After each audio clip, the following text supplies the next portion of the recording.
côté. Et les autres. Alléluia. Donc ce soir, pendant que nous sommes en train d'entrer, moi je suis en vacances. Vous avez pu constater, donc je place les chaises, j'arrête la seconde, tout ça. Moi je vais reprendre les 8. Oui. Voilà. Donc quand on va commencer les 8 là, on finit le 5 janvier. Ouais. Donc c'est fire même. Amen. Donc le premier, donc le samedi prochain, on aura un grand moment. Vous allez voir l'organisation, je vais passer les choses. Voilà, je suis à l'organisation, je fais la seconde, tout ça. Mais quand on va démarrer les 8, ça va être une nouvelle étude. Donc, le péché va venir nous conduire dans un sujet qui est important. Alléluia.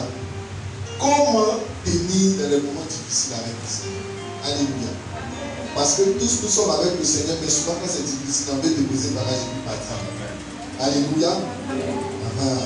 Donc c'est un sujet d'actualité, c'est un sujet important. Amen. Forcément, tout le monde passe par les moments difficiles. Mais comment on fait pour s'en sortir quand on passe par les moments difficiles? Notre capacité à tenir pendant les moments difficiles, à être ferme, à être fidèle, à continuer toujours de demeurer dans les voies du Seigneur, c'est ça qui fait la différence entre tous les chrétiens. Amen. Quand tout va mal, comment on fait pour s'en sortir avec le Seigneur? Donc c'est le berger Gambier qui va nous conduire ce soir. Son champ de mission, son champ d'action, c'est au niveau de Cocody à Toban. Alléluia. Et Dieu nous fait la grâce de le recevoir ce soir. Amen. Je vous exhorte à être attentif à tout ce qui sera dit. C'est quelqu'un qui est vraiment outillé au niveau de la parole. Je suis sûr qu'il va vous faire du bien, il va vous donner de bonnes orientations. Ils vont vous aider dans les moments difficiles à tenir et à continuer la marche avec le Seigneur. Est-ce que quelqu'un peut se joindre à moi pour acclamer le Seigneur pour son serviteur? Oh yes!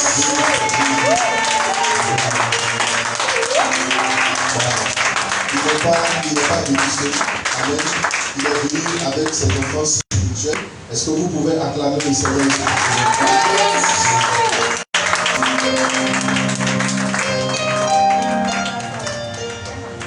Alléluia. Parce que la vie n'est pas bien, mais c'est plus qu'elle a dit. C'est timide. Amen. Merci Seigneur. Alors je veux dire merci au Seigneur pour votre modérateur. C'est vraiment une grâce. Ce n'est pas une chance. C'est une grâce que vous avez, que le Seigneur met devant vous. Parce que vous avez trouvé grâce aux yeux de Dieu. Quand tu n'as pas trouvé grâce aux yeux de Dieu, Dieu te donne pas ce qui est bon. Alors je veux bénir Dieu pour sa vie, pour son épouse. C'est un frère. Je l'aime bien parce qu'il est dans la simplicité, dans la tranquillité. Donc aujourd'hui j'ai essayé de faire comme lui. Avant j'étais un peu chaud, mais calme comme lui. Amen. Alors je veux que tu donnes une acclamation pour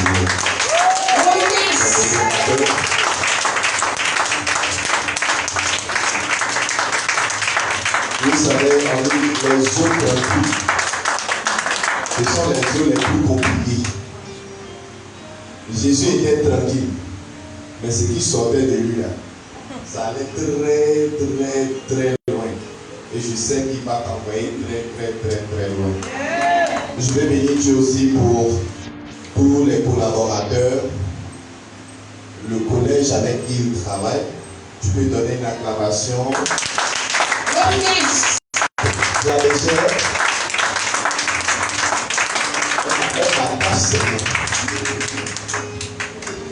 Et puis je veux que tu donnes une acclamation aussi pour ta vie. Parce que ça peut nous dire que tu sois si content. Amen. Alors on va s'asseoir tranquillement. Et puis on va prier un peu encore. Seigneur éternel, notre Dieu, notre roi, nous voulons te dire merci, nous voulons glorifier ton nom. Parce que tu es Dieu, parce que tu es le Seigneur des Seigneurs. Éternel, je prie que ce soir, tu ne sois plus moi, pas, mais tiens ici. à l'endroit que tu as consacré pour ton serviteur. Et que ce soit ton esprit qui nous parle de la profondeur de ton cœur, afin de nous donner les clés, de nous donner les instructions dont nous avons besoin pour sortir de l'Égypte, traverser le désert et Seigneur d'être entré à Canaan, là où tu as positionné le lait, le miel et l'accomplissement de chacune de tes promesses dans notre vie. Seigneur, nous te le demandons par l'intercession de la Vierge Marie, notre Mère, et nous disons ensemble, Amen. C'est fait au nom de Jésus. Jésus. Alors, bien aimé du Seigneur, vous savez, c'est une joie pour moi de me retrouver ici. On s'est retrouvé à la retraite, on s'est retrouvé ici encore. Amen. Donc, on va faire doucement. Alors, votre modérateur, après un temps dans le laboratoire du Saint-Esprit, ils ont décidé ensemble que ce soir, je sois le porte-parole du ciel. Donc, je vais dire ce que j'ai entendu. Et puis, certainement que Dieu va comprendre. Et donc, le ciel a décidé qu'aujourd'hui, Dieu nous parle de comment trouver la force en Dieu quand tout va mal. Comment trouver la force en Dieu quand tout va mal. Et le passage que l'Esprit a choisi est tiré de Ésaïe chapitre 38, le verset 3. Ésaïe chapitre 38, le verset 3. Mais pour bien comprendre ce verset, je veux qu'on commence par le verset 1er et puis on va aller jusqu'au verset 5. Amen. Verset, donc Ésaïe chapitre 38, verset 1er au verset 5. En ce temps-là, Ézéchias fut malade à la mort. Ézéchias fut malade à la mort.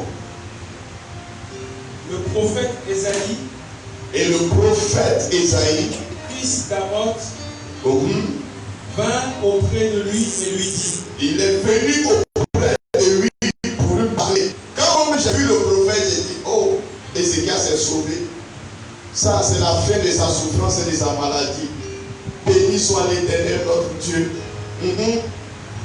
Ainsi parle l'Éternel. Il dit ainsi parle l'Éternel. Quand le prophète parle comme ça veut dire que c'est très sérieux. Donc je m'adresse, il dit, mon fils, tu es guéri à partir d'aujourd'hui. Aucun esprit de mort ne prendra possession de toi. Donc, vous savez, nous les Aïniens, les Araméens, nous les Aïniens, nous sommes Araméens. Donc, tu prends cela déjà pour apprêter. Dès qu'on donne la nouvelle, tu commences à danser. Donc, mon mouchoir était dans ma main. Donne tes ordres à ta maison. Il dit, donne des ordres à ta maison. Car tu vas mourir. Et tu ne vivras plus. J'ai vite fait déranger mon mouchoir dans ma poche. Parce que ça là, on peut me taxer d'être sorcier. Tu peux jubiler comme ça parce qu'on dit que quelqu'un va mourir. Ézéchias tourna son visage contre le mur. Ézéchias a tourné son visage contre le mur. Et fit cette prière à l'Éternel. Ah, elle a fait une dernière prière à Dieu. Ça, c'est la dernière prière avant de mourir. Vous savez, c'est comme quand les braquettes t'attrapent, on dit aujourd'hui tu vas mourir. Dis ta dernière prière. Tu es là, tu cherches cette prière, tu as dit. Et puis Dieu va avoir pitié de toi pour vivre un peu. Donc c'était la dernière prière d'Ézéchias. Ô Éternel, souviens-toi que j'ai marché devant ta face. Souviens-toi que j'ai marché devant ta face. Avec fidélité. Avec fidélité. Et intégrité de cœur. Et intégrité de cœur. Et que j'ai fait ce qui est bien à tes yeux. Et que j'ai fait ce qui est bien à tes yeux. Et Ézéchias répandit d'abondantes larmes. Et puis Ézéchias a commencé à pleurer. C'est là que j'ai ressorti mon mouchoir pour donner à Ézéchias. Et dit, frère, pleurons ensemble. Parce que c'est que le prophète vient de dire là. On dit, quand Dieu dit, qui peut te dire? Tu dis, où c'est là? C'est-à-dire que d'habitude, on fait ton funérail à ta place. Mais pour Ézéchias, nous devons commencer à pleurer pour lui. Parce qu'on sait qu'il va mourir. Puis la parole de l'Éternel fut adressée à Ésaïe dans ces mots. Oh, Ésaïe a fini de donner sa prophétie, lui il partait. Et puis Dieu a parlé encore. Va et dis à Ézéchias. Va et dis à Ézéchias, ça veut dire retourne et dis à Ézéchias. Ainsi parle l'Éternel.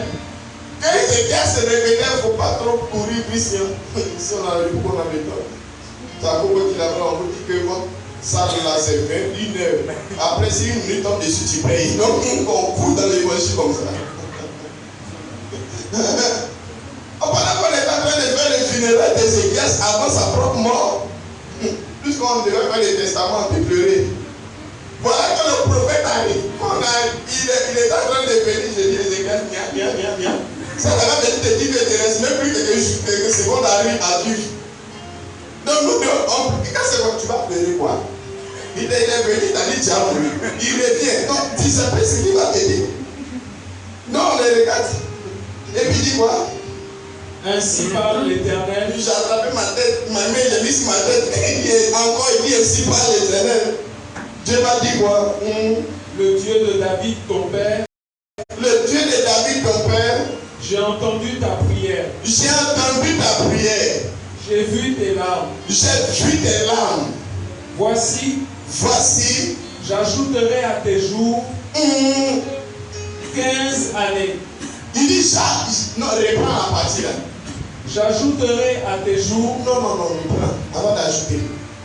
J'ai entendu ta prière. Il dit voici, j'ai entendu ta prière. J'ai vu tes larmes. J'ai vu tes larmes. Voici maintenant, après avoir vu ces deux choses dans ta vie, j'ajouterai à tes jours. Moi, Dieu ayant considéré ces deux éléments, la prière que tu as eu à m'adresser, malgré que j'ai pris un degré, un arrêt sur ta vie, tu as fait une prière encore avant de prier.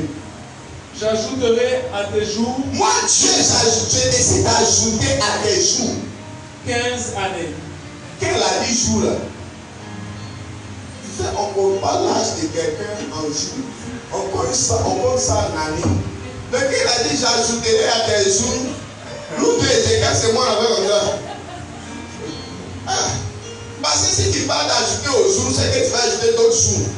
Peut-être que ça peut être une semaine, 2 semaines. Il dit j'ajouterai à tes jours 15 années. 15 autres années. Est-ce que tu connais Ézéchias? J'ai dit le jour là, on a fait la fête. Merci. On a fait la fête. On a mangé les poulets, les moutons. Les gens ne comprennent pas. Nous on mange. On danse seulement. On dit mais pourquoi vous dansez? Tu n'as pas le temps d'expliquer. On ne sait jamais si le prophète va revenir encore. Donc quand ça vient là, danse en même temps. Il dit j'ai vu quoi? Tes larmes. Des larmes. Et quoi? J'ai entendu ta prière. J'ai entendu ta prière. Bien-aimé du Seigneur, Ézéchias traversait des moments difficiles. Il y a une maladie qui était attachée à sa vie. Frère, on dit jusqu'à mourir. C'est-à-dire qu'il était dans ses derniers instants. Tu imagines quel jeune Ézéchias n'a pas fait. Quel type de prière de neuvaine, de quarantaine, de dizaine Ézéchias n'a pas fait. Et pourtant, il était en train de mourir. Bien-aimé du Seigneur, dans cette circonstance où tout va mal, où on peut être même découragé, on peut avoir même le désespoir, dormir à 22h pour se réveiller à 22h22. Parce que quand c'est comme ça, tes propres yeux refusent de dormir. Ta tête dit c'est pas la peine de dormir. On va faire la genèse de ta vie et de ta souffrance. C'est là monsieur Satan a couché à côté de toi, il porte son habit là, et puis il te demande, c'était tout ton affaire de chrétienté là. Tu ne voulais pas comprendre, non? Tu as là, tu es en train de mourir. Donc il y a une lutte en toi. Une Une fois que tu dis, écoute, tu vas partir bientôt. Ton oncle qui est au village avait une proposition d'aller voir un féticheur tranchant. On a même ces témoignages. Mais tu ne peux pas partir parce que tu es chrétien. En plus même, tu es ici. Non, quand tu veux partir, ton esprit te dit où? Écoute, par la ça y est, tu vas où? Ton âme dit, moi je souffrais, je vais être libéré. Le corps même là, on n'en parle pas. C'est ton corps même qui gémit. C'est-à-dire, des fois que tu es malade, là, tu veux avoir la femme, mais ton corps dit. Donc tu es au milieu de ce tumulte-là. Rien ne va. Tu es comme dans un désert. Qu'est-ce qu'il faut faire? Ézéchias attendait de Dieu un seul mot. Dis un mot. Dis un seul mot, Seigneur. Mais le mot que Dieu a dit en premier là, je sais que si c'était toi et moi, on allait faire comme ce monsieur qui est allé à l'aéroport. J'ai dit là, toutes ces économies, il a demandé crédit, sa famille a cotisé. Il a pu avoir des visas. Il s'en va à l'aéroport, voilà un voyage. Ils font quelques quand ils sont arrivés. Quand il est rentré là, ça fait 5 minutes le guichet est fermé. Les gens sont déjà dans l'avion. Oui, il veut demander pardon à même la femme la ligne. C'est la femme qui s'en va comme ça. On peut pas comme ça dans sa vie.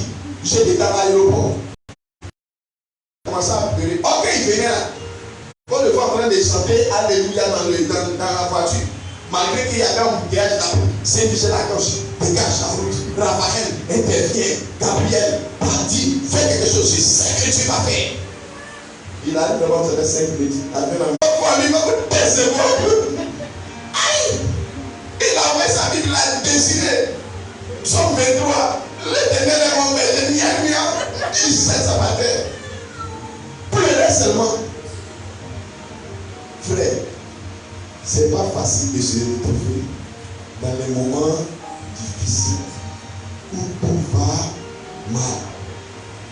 C'est pas facile. Le problème, c'est que tout le monde passe là-bas. Oh, mon frère, les gens qui prêchent et disent qu'on passe, l'esprit de Dieu est sur toi. Quand l'esprit est avec toi, rien de. Et Jésus lui-même, après qu'il a été baptisé par son cousin Jean-Baptiste, la Bible dit, l'Esprit de Dieu lui-même l'a saisi, a traîné pour l'envoyer au désert un temps. Pour dire que toi et moi, malgré toute l'onction à demander à Dieu là, on va passer par un désert, par un moment où tout va mal. Le problème, ce n'est pas de rentrer, c'est comment on fait pour sortir là. C'est ça qui est un problème. Tout va mal. Ézéchias dit nous comment tu as été inspiré de sorte à faire une prière. Bien. Si un démon t'attaque, tu peux te défendre. Parce que si tu cries à Jésus, tu peux venir te défendre. Si les sorciers sont confréris contre toi, tu as une chance. Mais quand c'est Dieu lui-même, qui est comme toi, comme pour Ézéchias, il va te défendre. Parce que je voulais appeler la Vierge Marie, son portable était fermé. On m'a dit, votre correspondante ne peut être jointe actuellement, elle est en retraite à Lourdes. Veuillez rappeler en décembre. C'est compliqué. Comment on fait? Ézéchias m'a dit pour comprendre le terme, il faut le décortiquer, il faut le reformuler, et alors l'Esprit de Dieu pourra nous parler. Car quand Dieu dit seul son esprit peut dire encore, aucune personne sur la terre ne peut le dédire. J'ai dit alors Ézéchiel, enseigne-nous, parce que vous aussi parlez très loin à l'école. Le terme dit comment trouver la force en Dieu quand tout va mal. quand Dieu dit comment, ça veut dire qu'il veut nous montrer de quelle manière ou par quel moyen nous devons parvenir, c'est-à-dire prouver, chercher pour trouver. Donc parvenir à avoir accès à la force. Or, la force fait référence à l'énergie morale même. La capacité de résister aux épreuves. Je pensais que c'était tout. Ah, dans la force, écoute bien. Il y a dans la force l'énergie morale, la capacité de résister aux épreuves, d'imposer son point de vue et sa volonté. Voilà la force.